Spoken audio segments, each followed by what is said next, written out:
പ്രിയപ്പെട്ട കുട്ടികളെ, SLC ഫിസിക്സിൻ്റെ online ക്ലാസ്സിലേക്ക് എല്ലാവർക്കും സ്വാഗതം. ഇന്ന് നമ്മളൊരു പുതിയ ചാപ്റ്റർ തുടങ്ങാൻ പോവുകയാണ്. 10ാം ക്ലാസ്സിലെ ഫിസിക്സിൻ്റെ 4ാമത്തെ ചാപ്റ്റർ റിഫ്ലക്ഷൻ ഓഫ് ലൈറ്റ്, പ്രകാശ പ്രതിപതനം എന്ന് പറയുന്ന ചാപ്റ്ററാണ്. അപ്പോൾ നമ്മൾ ഇതുവരെ പഠിച്ച 3 ചാപ്റ്ററുകൾ, ആദ്യത്തെ ചാപ്റ്റർ വൈദ്യുതപ്രവാഹത്തിൻ്റെ ഫലങ്ങൾ, ഇഫക്ട്സ് ഓഫ് ഇലക്ട്രിക് കറണ്ട്, രണ്ടാമത്തെ chapter magnetic effect of current, വൈദ്യുതിയുടെ കാന്തിക ഫലം, മൂന്നാമത്തെ ചാപ്റ്റർ വൈദ്യുതകാന്തിക പ്രേരണം അഥവാ ഇലക്ട്രോ മാഗ്നറ്റിക് ഇൻഡക്ഷൻ. ആ 3 ചാപ്റ്ററിലും നമ്മൾ കൈകാര്യം ചെയ്തത് പൂർണ്ണമായും വൈദ്യുതിയെ സംബന്ധിച്ച കാര്യങ്ങൾ മാത്രമാണ്. ഇനി നമ്മൾ എടുക്കാൻ പോകുന്നത് തികച്ചും വ്യത്യസ്തമായ ഒരു ചാപ്റ്ററാണ്, പ്രകാശത്തെ സംബന്ധിച്ചിട്ടുള്ള ചാപ്റ്ററാണ്. അപ്പോൾ പ്രകാശവുമായി ബന്ധപ്പെട്ടിട്ടുള്ള പല കാര്യങ്ങളും നമുക്ക് ചെറിയ ക്ലാസ്സുകളിൽ നിങ്ങൾ പഠിച്ചിട്ടുണ്ട്. പ്രകാശത്തിൻ്റെ പ്രതിപതനം പഠിച്ചിട്ടുണ്ട്, അതേപോലെ തന്നെ കോൺകേവ് മിറർ, കോൺവെക്സ് മിറർ, ഇതൊക്കെ നമ്മൾ ചെറിയ ക്ലാസ്സിൽ പഠിച്ചതാണ്. അപ്പം അതിനെപ്പറ്റി കുറച്ച് ഡീറ്റെയിൽ ആയിട്ട് നമ്മളിപ്പോൾ പഠിക്കാൻ പോവുകയാണ്. മിനുസമുള്ള പ്രതലങ്ങളിൽ പ്രകാശം പതിച്ചു കഴിഞ്ഞിട്ടുണ്ടെങ്കിൽ, ഒരു സ്മൂത്ത് സർഫസിൻ്റെ മുകളിൽ പ്രകാശം തട്ടുകയാണെന്നുണ്ടെങ്കിൽ അതിന് പ്രതിപതനം അല്ലെങ്കിൽ റിഫ്ലക്ഷൻ സംഭവിക്കുമെന്നുള്ളത് നമ്മൾ മുൻപേ പഠിച്ചിട്ടുള്ളതാണ്. അപ്പോൾ നമുക്കറിയാം, ഒരു ദർപ്പണം, ഒരു കണ്ണാടി അല്ലെങ്കിൽ ഒരു പ്ലെയിൻ മിറർ, ഈ പ്ലെയിൻ മിററിലേക്ക് ഒരു പ്രകാശരശ്മി ഇങ്ങനെ പതിക്കുകയാണെങ്കിൽ അത് ഈ മിററിൽ തട്ടിയ ശേഷം റിഫ്ലക്റ്റ് ചെയ്തിട്ട് അത് ഇങ്ങോട്ട് ഇങ്ങനെ നീങ്ങും. അപ്പോൾ ഒരു പ്ലെയിൻ മിററിലേക്ക് ഒരു പ്രകാശരശ്മി പതിക്കുമ്പോൾ അത് അവിടുന്ന് പ്രതിപതിച്ച് പോകുന്നുണ്ട്. ഈ പതിക്കുന്ന ബിന്ദുവിൽ നിന്നും നമ്മൾ അതിൻ്റെ ഒരു ലംബം അഥവാ ഒരു നോർമൽ വരയ്ക്കുകയാണ്. ഇപ്പം നമുക്കറിയാം, ഈ പതിക്കുന്ന രശ്മിയെ നമുക്ക് ഇൻസിഡൻറ്റ് റേ അല്ലെങ്കിൽ പതനകിരണം എന്നും, പ്രതിഫലിക്കുന്ന രശ്മിയെ, ഇവിടുന്ന് പ്രതിപതിച്ചു പോകുന്ന രശ്മിയെ നമുക്ക് റിഫ്ലക്റ്റഡ് റേ എന്നും പറയാം. ഇനി പതനകിരണവും ഈ ലംബവും, ഇൻസിഡൻറ്റ് റേയും നോർമലിൻ്റെയും ഇടയിലുള്ള ഈ കോണിനെ നമുക്ക് ആംഗിൾ ഓഫ് ഇൻസിഡൻസ് എന്ന് പറയാം. അത് I എന്ന അക്ഷരം കൊണ്ട് നമ്മൾ സൂചിപ്പിക്കുകയാണ്. ഇനി റിഫ്ലക്റ്റഡ് റേ, പ്രതിപതന കിരണവും ലംബം, ആ നോർമലിൻ്റെയും ഇടയിലുള്ള ഈ കോണിനെ നമുക്ക് ആംഗിൾ ഓഫ് റിഫ്ലക്ഷൻ എന്ന് പറയാം. അത് R എന്ന അക്ഷരം കൊണ്ട് സൂചിപ്പിക്കുകയാണ്. അപ്പോൾ I എന്ന് പറയുന്നത് പതന കോൺ, ആംഗിൾ ഓഫ് ഇൻസിഡൻസ്, R എന്ന് പറയുന്നത് പ്രതിപതന കോൺ, ആംഗിൾ ഓഫ് റിഫ്ലക്ഷൻ. ഇത് രണ്ടും തുല്യമായിരിക്കും, അതായത് I സമം R ആയിരിക്കും. ഒരു സമതല ദർപ്പണത്തെ അല്ലെങ്കിൽ ഒരു പ്ലെയിൻ മിററിനെ സംബന്ധിച്ചിടത്തോളം അതിൻ്റെ Iയും Rഉം തുല്യമായിരിക്കും. ആംഗിൾ ഓഫ് ഇൻസിഡൻസും ആംഗിൾ ഓഫ് റിഫ്ലക്ഷനും, അതായത് പതന കോണും പ്രതിപതന കോണും തുല്യമായിരിക്കും. ഇനി ഇത് പതനരശ്മി അഥവാ ഇൻസിഡൻറ്റ് റേ, ഇത് പ്രതിപതന രശ്മി അഥവാ റിഫ്ലക്റ്റഡ് റേ ആണ്.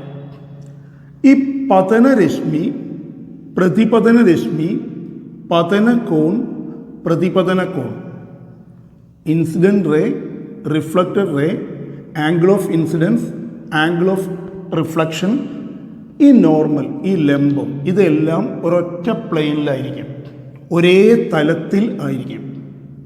ഇതാണ് പ്രകാശത്തിൻ്റെ പ്രതിപതന നിയമം. നമുക്ക് നോക്കാം പ്രകാശത്തിൻ്റെ പ്രതിപതന നിയമങ്ങൾ എന്തെല്ലാമാണെന്നുള്ളത് നമുക്ക് നോക്കാം. പതന കോൺ അഥവാ ആംഗിൾ ഓഫ് ഇൻസിഡൻസ്, പ്രതിപതന കോൺ ആംഗിൾ ഓഫ് റിഫ്ലക്ഷൻ, ഇത് രണ്ടും തുല്യമായിരിക്കും. പതനരശ്മി ഇൻസിഡൻറ്റ് റേ, അതേപോലെ പ്രതിപതന രശ്മി റിഫ്ലക്റ്റഡ് റേ, നോർമൽ, ഇതെല്ലാം ഒരേ തലത്തിൽ ആയിരിക്കും. ഇത്രയാണ് പ്രകാശത്തിൻ്റെ പ്രതിപതന നിയമങ്ങൾ. ഇനി നമുക്ക് ഒരു പരീക്ഷണം ചെയ്തു നോക്കാം. ഈ പരീക്ഷണത്തിന് വേണ്ട സാമഗ്രികൾ: ഒരു പ്ലെയിൻ മിറർ, ഒരു സമതല ദർപ്പണം, അതിനു മുമ്പിൽ നമ്മൾ കോണുകൾ അറിയാൻ വേണ്ടി ഒരു പ്രൊട്രാക്ടർ വെച്ചിട്ടുണ്ട്.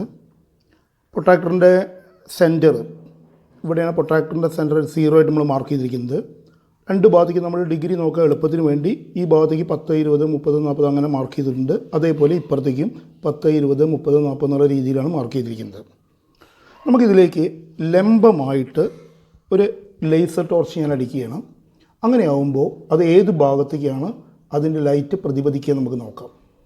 ലംബമായിട്ട് നമ്മൾ അടിക്കുന്ന സമയത്ത് നിങ്ങൾക്ക് നോക്കിയാൽ അറിയാം, അതിന് ഒരു ഭാഗത്തേക്കും ചെരിവില്ലാണ്ട് പ്രതിപദിക്കാതെ അത് നേരെ തന്നെ അതേ പാതയിൽ തിരിച്ചു വരും. ലംബമായി പതിക്കുന്ന പ്രകാശരശ്മി അതേ പാതയിൽ തന്നെ പ്രതിപദിക്കും, റിഫ്ലക്റ്റ് ചെയ്യും. ഇനി മറ്റൊരു കോണിൽ നിന്ന് അടിച്ചു നോക്കുകയാണ്. അപ്പോൾ നമ്മൾ ഈ കോണിൽ നിന്ന് അടിച്ചു നോക്കുമ്പോൾ നമ്മൾ 20 ഡിഗ്രിയിൽ നമ്മൾ അടിച്ചു നോക്കുന്ന സമയത്ത് അത് 20 ഡിഗ്രി കൂടെ തന്നെ തിരിച്ചു പോവും. 30 ഡിഗ്രിയിൽ നമ്മൾ അടിച്ചു നോക്കുന്ന സമയത്ത് ആ പ്രകാശരശ്മി അതേപോലെ 30 ഡിഗ്രി തന്നെ തിരിച്ചു പോകും. അതായത് ആംഗിൾ ഓഫ് ഇൻസിഡൻസും ആംഗിൾ ഓഫ് റിഫ്ലക്ഷനും പതനകോണും പ്രതിപതനകോണും എല്ലായ്പ്പോഴും തുല്യമായിരിക്കും. ഈ ബോക്സിൽ ഞാൻ അല്പം പുക നിറച്ചിട്ടുണ്ട്. എന്തിനാന്ന് പറഞ്ഞിട്ടുണ്ടെങ്കിൽ നമുക്ക് പ്രകാശത്തിൻ്റെ പാത വ്യക്തമായി കാണാൻ വേണ്ടിയിട്ടാണ്. അപ്പോൾ ഈ പുകയിലുള്ള കാർബൺ തരികളിൽ തട്ടിയിട്ട് പ്രകാശത്തിന് പ്രതിപതനം, ക്രമരഹിതമായിട്ടുള്ള പ്രതിപതനം അഥവാ ഇറഗുലർ റിഫ്ലക്ഷൻ നടക്കും. ഇതിനാണ് നമ്മൾ സ്കാറ്റേർഡ് റിഫ്ലക്ഷൻ അല്ലെങ്കിൽ വിസരിത പ്രതിപതനം എന്ന് പറയുന്നത്. സ്കാറ്റേർഡ് റിഫ്ലക്ഷൻ അല്ലെങ്കിൽ വിസരിത പ്രതിപതനം, ഇതാണ് പ്രകാശത്തിന് സ്കാറ്ററിങ് സംഭവിക്കുക എന്ന് പറയുന്നത്. പ്രകാശപാത വ്യക്തമായിട്ട് കാണാൻ പറ്റും. ഇത് നമ്മൾ വളരെ ഡീറ്റെയിൽ ആയിട്ട് അടുത്ത ചാപ്റ്ററിൽ നമ്മൾ ഈ വിസരണത്തെ പറ്റി, സ്കാറ്ററിങ്ങിനെ പറ്റി അടുത്ത ചാപ്റ്ററിൽ ഡീറ്റെയിൽ ആയിട്ട് നമ്മൾ പഠിക്കുന്നുണ്ട്. ഒരു പ്ലെയിൻ മിററിലേക്ക്, ഒരു സമതല ദർപ്പണത്തിലേക്ക് ഒരു പ്രകാശ ബീം പതിച്ചാൽ, ഒരു ലൈറ്റ് ബീം എന്ന് വെച്ചാൽ പ്രകാശത്തിൻ്റെ ഒരു കൂട്ടം ഇതിൻ്റെ മുകളിലേക്ക് പതിക്കുകയാണെങ്കിൽ അത് ഈ മിററിൽ തട്ടിയിട്ട് റിഫ്ലക്റ്റ് ചെയ്തിട്ട് അതേ ആംഗിളിൽ തന്നെ അത് തിരിച്ചു പോകും. അപ്പോൾ എല്ലാ റിഫ്ലക്റ്റഡ് റേസും അതിൻ്റെ ഇൻസിഡൻറ്റ് റേസിന് അല്ലെങ്കിൽ പതന കിരണത്തിന് അതേ ആംഗിളിൽ തന്നെ പതനകോണും പ്രതിപതനകോണും തുല്യമാവുന്ന വിധത്തിൽ എല്ലാ പ്രതിപതന കിരണങ്ങളും റിഫ്ലക്റ്റഡ് റേസും സമാന്തരമായി തിരിച്ചു പോകും. അപ്പോൾ നമ്മൾ പറയും ഇതൊരു ക്രമമായ പ്രതിപതനമാണ്, ഒരു റെഗുലർ റിഫ്ലക്ഷനാണ് അല്ലെങ്കിൽ ക്രമമായ പ്രതിപതനമാണ്. എന്നാൽ ഇങ്ങനെ റഫായിട്ടുള്ള ഒരു പ്രതലം, ഈ പ്രതലിക്ക് നമുക്ക് ഒരു ലൈറ്റ് ബീം ഇങ്ങനെ വന്നാൽ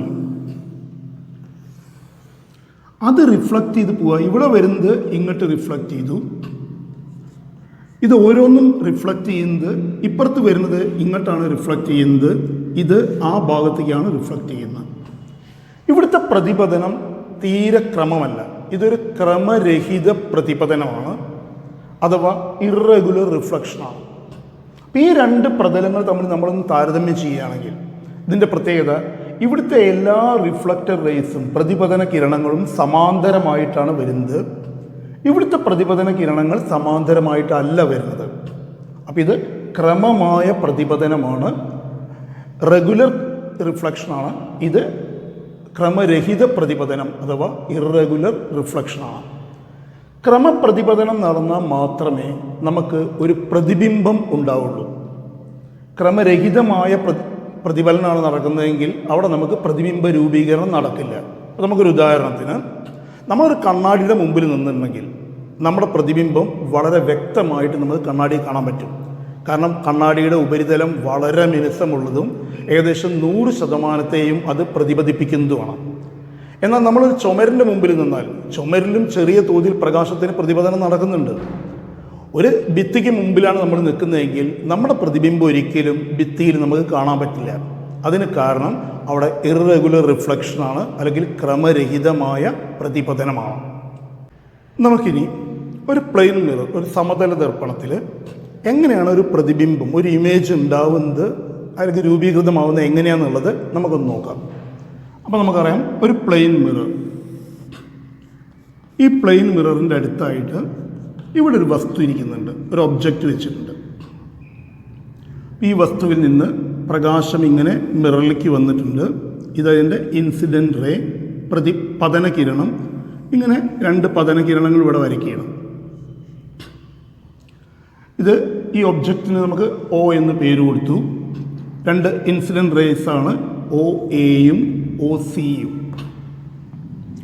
ഈ പതിക്കുന്ന 2 ബിന്ദുവിലും, ഈ ഇൻസിഡൻറ്റ് റേ തട്ടുന്ന 2 പോയിന്റിലും നമ്മൾ അതിനോരോ ലംബം അല്ലെങ്കിൽ നോർമൽ വരയ്ക്കുകയാണ്. നമ്മൾ പഠിച്ചിട്ടുണ്ട് ഇത് ഇൻസിഡൻറ്റ് ആംഗിളും അതിൻ്റെ റിഫ്ലക്റ്റഡ് ആംഗിളും അത് രണ്ടും ഈക്വൽ ആയിരിക്കും. അപ്പോൾ ഇവിടുന്ന് ഇതിങ്ങനെ റിഫ്ലക്റ്റ് ചെയ്യും. അതേപോലെ ഇവിടെയും ആംഗിൾ ഓഫ് ഇൻസിഡൻസും ആംഗിൾ ഓഫ് റിഫ്ലക്ഷനും തുല്യമായിരിക്കണം. അപ്പോൾ ഇത് ഈ ഭാഗത്തേക്ക് ഇങ്ങനെ റിഫ്ലക്റ്റ് ചെയ്യും. ഇത് രണ്ടും നമ്മൾ ബാക്കോട്ട് ഇങ്ങനെ നീട്ടിയാൽ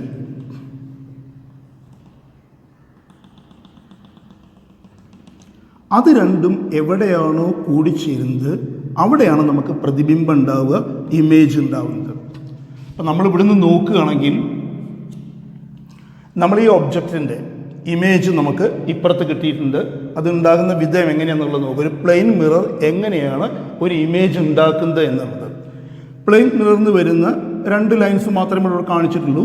2 ഇൻസിഡൻറ്റ് റേ അതേ ആംഗിൾ തന്നെ അവിടുന്ന് റിഫ്ലക്റ്റ് ചെയ്യും.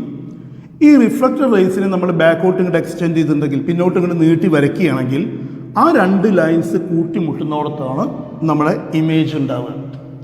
ഇനി ഇതിൻ്റെ പ്രത്യേകതകൾ എന്തൊക്കെയാണ് നോക്കാം നമുക്ക്. ഒരു പ്ലെയിൻ മിററിൽ ഇതാണ് നമ്മുടെ മിറർ. ഈ മിററിൽ നിന്ന് ഒബ്ജക്റ്റിലേക്കുള്ള അകലവും മിററിൽ നിന്ന് ഇമേജിലേക്കുള്ള അകലവും തുല്യമായിരിക്കും.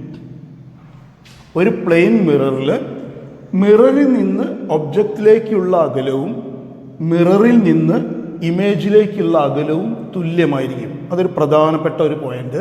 ഇനി രണ്ടാമത്തെ, ഈ രണ്ടെണ്ണത്തിന് ഒബ്ജക്റ്റിൻ്റെയും ഇമേജിൻ്റെയും സൈസ് തുല്യവും ഒരേ വലുപ്പത്തിലായിരിക്കും. അതായത് വസ്തുവിൻ്റെ അതേ വലിപ്പത്തിലുള്ള പ്രതിബിംബമാണ് രൂപപ്പെടുക. അപ്പോൾ ആദ്യം നമ്മൾ പറഞ്ഞ പോയിന്റ്, മിററിൽ നിന്ന് ഒബ്ജക്റ്റിലേക്കും മിററിൽ നിന്ന് ഇമേജിലേക്കുള്ള ഡിസ്റ്റൻസ് അകലം തുല്യമായിരിക്കും. രണ്ടാമത്തെ പോയിന്റ്, ഒബ്ജക്റ്റിൻ്റെ അതേ സൈസിലുള്ള ഇമേജാണ് ഉണ്ടാവുക. മൂന്നാമത്തെ പോയിന്റ്, ഇതൊരു വെർച്വൽ ഇമേജാണ്, മിഥ്യാ പ്രതിബിംബമാണ്. അപ്പോൾ നമുക്ക് ഇനി അറിയേണ്ടത് എന്താണ് യഥാർത്ഥ പ്രതിബിംബം, എന്താണ് മിഥ്യാ പ്രതിബിംബം എന്നറിയണം. നമ്മളിപ്പോൾ ഒരു കണ്ണാടിയിൽ നോക്കിക്കഴിഞ്ഞിട്ടുണ്ടെങ്കിൽ നമ്മുടെ പ്രതിബിംബം ആ കണ്ണാടിയിൽ കാണാൻ പറ്റും. അതൊരിക്കലും യഥാർത്ഥ പ്രതിബിംബമല്ല, അതൊരു മിഥ്യാ പ്രതിബിംബമാണ്, വെർച്വൽ ഇമേജാണ്. അപ്പോൾ എന്താണ് റിയൽ ഇമേജ് അല്ലെങ്കിൽ എന്താണ് യഥാർത്ഥ പ്രതിബിംബം എന്ന് പറഞ്ഞാൽ, നമ്മളൊരു ദർപ്പണം ഉപയോഗിച്ച് ഒരു പ്രതിബിംബത്തെ ഒരു സ്ക്രീനിലേക്ക് പതിപ്പിക്കാൻ കഴിഞ്ഞാൽ, ദർപ്പണം ഉപയോഗിച്ച് നമ്മുടെ മിറർ ഉപയോഗിച്ച് ഒരു പ്രതിബിംബത്തെ ഒരു സ്ക്രീനിൽ പതിപ്പിക്കാൻ കഴിഞ്ഞാൽ നമുക്ക് പറയാം അതൊരു റിയൽ ഇമേജാണ്, അത് യഥാർത്ഥ പ്രതിബിംബമാണെന്ന് അർത്ഥം. സ്ക്രീനിൽ പതിപ്പിക്കാൻ കഴിയുന്നില്ലെങ്കിൽ അത് വെർച്വൽ ഇമേജാണ്. എന്ന് വെച്ചിട്ടുണ്ടെങ്കിൽ നമ്മൾ പറഞ്ഞു മിഥ്യാ പ്രതിബിംബമാണ്. അപ്പോൾ റിയൽ പ്രതിബിംബം ഉണ്ടാക്കാൻ പറ്റുന്നത് കോൺകേവ് മിററിന് മാത്രമാണ്. കോൺവെക്സ് മിററും പ്ലെയിൻ മിററും ഉണ്ടാക്കുന്നത് വെർച്വൽ ഇമേജാണ്, മിഥ്യാ പ്രതിബിംബമാണ്. പ്രതിബിംബങ്ങൾ അല്ലെങ്കിൽ ഇമേജസ് ഉണ്ടാകുന്നത് ഒരു ദർപ്പണത്തിൽ അല്ലെങ്കിൽ ഒരു മിററിൽ തട്ടി റിഫ്ലക്ഷൻ നടക്കുന്നതുകൊണ്ടാണ്. അപ്പോൾ നമുക്ക് ഈ റിഫ്ലക്ഷൻ്റെ എണ്ണം കൂടിയാൽ എന്ന് വെച്ചിട്ടുണ്ടെങ്കിൽ നമ്മൾ മിററുകളുടെ എണ്ണം കൂട്ടിയിട്ടുണ്ടെങ്കിൽ നമുക്ക് റിഫ്ലക്ഷൻ്റെ എണ്ണം കൂട്ടാം. അപ്പോൾ സ്വാഭാവികമായിട്ടും പ്രതിബിംബങ്ങളുടെ ഇമേജസിൻ്റെയും എണ്ണം വർദ്ധിപ്പിക്കാൻ പറ്റും.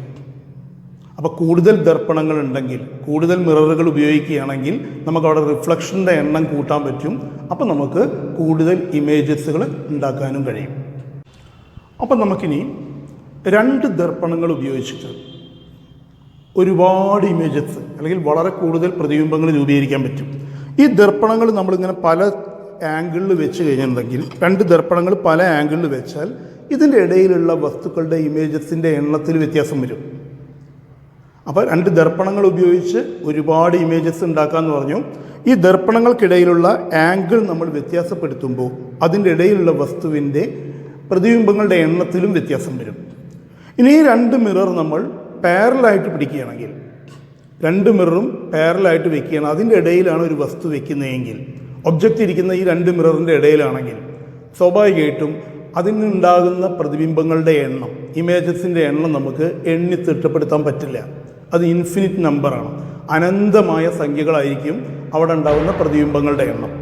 അപ്പോൾ ഓരോ ആംഗിളിൽ വയ്ക്കുമ്പോഴും എത്ര പ്രതിബിംബം വീതം ഉണ്ടാവും, ഇത് കണക്ക് കൂട്ടാൻ നമുക്കൊരു മാർഗമുണ്ട്. നമുക്ക് നോക്കാം.